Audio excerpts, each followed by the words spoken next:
I realized that the weight that I gained over the past 10 years wasn't just about food. It was about stress and being in survival mode and dealing with different life and career transitions after transitions and loss after loss, reinventing myself over and over and over again. But now I've decided I'm in the best shape of my life. So now I have to act like it. And I want to take you along on this journey.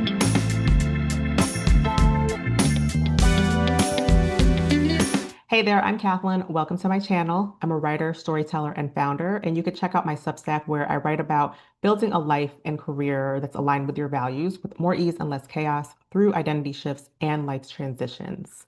And like I said, I want to share my current journey, health, wellness, fitness journey with you, and also to help keep myself accountable. So let's talk about it. So even though I keep saying the past 10 years, or I'm focusing on the past 10 years, I'm in my late 30s now, and I think it's been more than half of my life where I've been on some kind of health, wellness, fitness, weight loss, nutrition, you know, that type of journey. And I've tried so many different programs. I've done Noom, I've done Weight Watchers several times. I've done, there was this other program, I forgot what it was called, but I did that program. I did all these things. When I was younger, some of the programs or the things I tried were because I didn't know then what I knew now. When I was younger, I focused mostly on cardio, not realizing that I probably needed to have been lifting some weights. Because when I was younger, do you ever look at pictures of yourself when you were younger and you're like, you look at yourself and you're like, I was trying to lose weight at that age or at that size when like now I would want to be that size.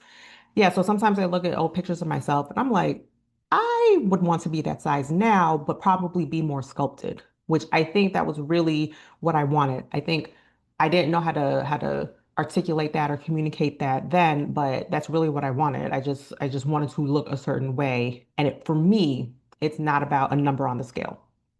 Now, before I go on, I just want to leave the disclaimer of I am not a nutritionist or a medical professional. I'm just sharing my own experience. So just take what I say with a grain of salt and that it's from my experience and my perspective only. But the reason why I am focusing on the past 10 years is because over the past 10 years is when I've put on the most amount of weight in my entire life.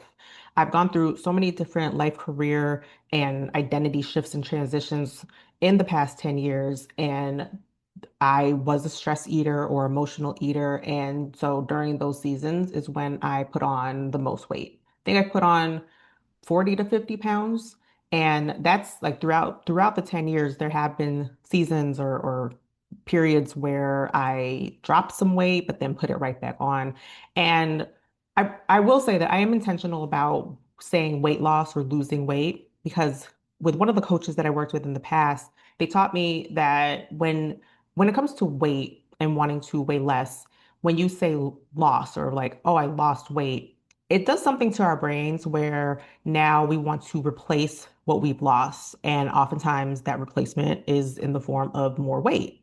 So I'm very intentional about saying, I don't say I'm trying to lose weight. I'm saying I want to release the weight that I no longer need or the weight that I gained during those stressful seasons. I want to release that because I feel like that's what the weight on my body represents to me. It represents those seasons that were very stressful where I, you know, turned to food to, it was like a sense of control because so many things in my life felt out of control.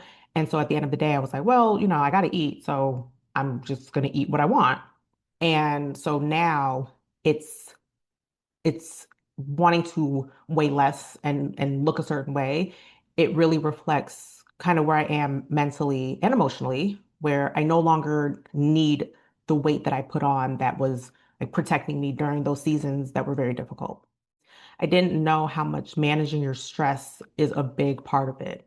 Like, of course, it's what you eat, it's how much you move, it's how much you're sleeping and the quality of your sleep. But the other thing is managing your stress. And so, like I said, like I went through a lot of different stressful periods, and I wasn't managing my stress well all of those seasons. I think now I'm in a much better place of being able to manage stress.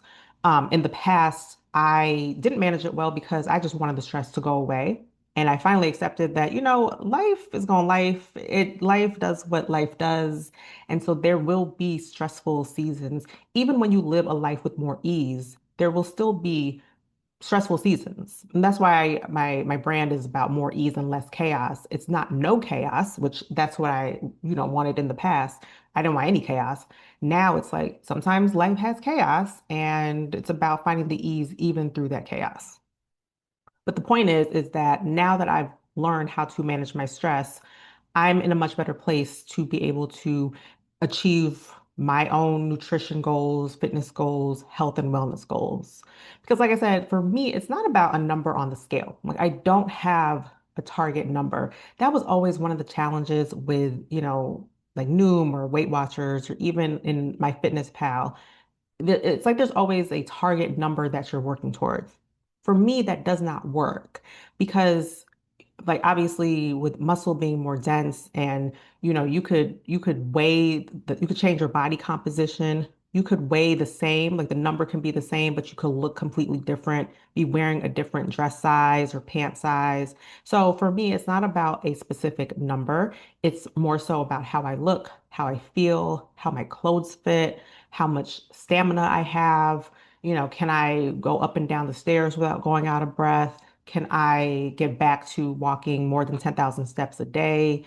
Those types of things. And how my clothes, do I feel confident in my clothes? Do they look good or, that type of stuff. So for me, the scale is not the best indicator of my progress. I'm looking at mainly how I feel and things like that. And this is also the first time that I am leading with the identity of being in the best shape, being fit, being svelte. I'm leading with that identity. And basically there's nothing to it but to do it. Like it has to happen because I've decided that I already am. And so like I said, I'm doing it differently this time. In the past, there it was more so about, okay, once I would buy clothes and be like, okay, once I can fit into this, then I've reached my goal. But that's not effective. That never worked for me. So I ended up having to like give those clothes away with the tags on it.